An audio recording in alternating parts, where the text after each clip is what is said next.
போதுமா? இப்ப இது போதும், மீதியா பார்சல் பண்ணு. டேய் இது உனக்கே நல்லா இருக்காடா. எருவராட்டி மாதிரி இப்படி அடுக்கி வச்சு திங்கிறியடா. இத கொண்டே வெளியே போட்டா 100 ஏழைங்க சாப்பிடுவாங்கடா. டேய் எதுக்குடா டிஸ்ட் டேய் போடுற? கண்ணை குத்திராதடா. வாடா வா. இந்தா. டேய் என்னடா வரும்போதே டிவிக்குள்ள தலைய விட்டு பாத்துட்டு வரியே. அப்படி அதுல என்ன விசேஷம்? சேப்பாக்குல கிரிக்கெட் மேட்ச் இருக்குடா. அதான் ஊருக்கே தெரியல. டேய் யாளுக்கு கிரிக்கெட்னா ரொம்ப பிடிக்கும். கண்டிப்பா அங்க வருவாடா. என்னடா பைத்தியக்காரத்தனமா பேசுற? இப்பெல்லாம் டிவிலயே அழகா லைவா பாத்துட்டு போயிருவாங்கடா. அது மட்டும் இல்ல, அவுட் ஆனா ஸ்லோ மோஷன்ல ஆக்ஷன் ரீப்ளே எல்லாம் காட்டுறாங்க. இதுவே நீ கிரவுண்டுக்கு போய் எனக்கா ஆக்ஷன் ரீப்ளே பண்ணுங்கன்னு கேட்டீனா இன்னொரு வாட்டி அவுட் ஆகி காட்டுவாங்களா உனக்கு? டேய் நான் என் லவ்க்கு ஹெல்ப் பண்ண சொன்னா நீங்களா ஜோக் பண்ணிட்டு இருக்கீங்களா? என்கிட்ட ஒரு ஐடியா இருக்கு. என்ன?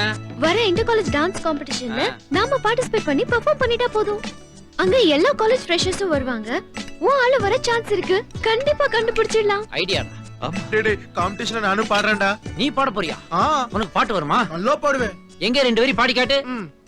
கடவுள் பாதி மிருகம் பாதி கலந்து செய்த கலவை நான். எப்படிடா இருக்கு? எப்படி இருக்கா? ரம்பாவை பார்த்த மாதிரியே.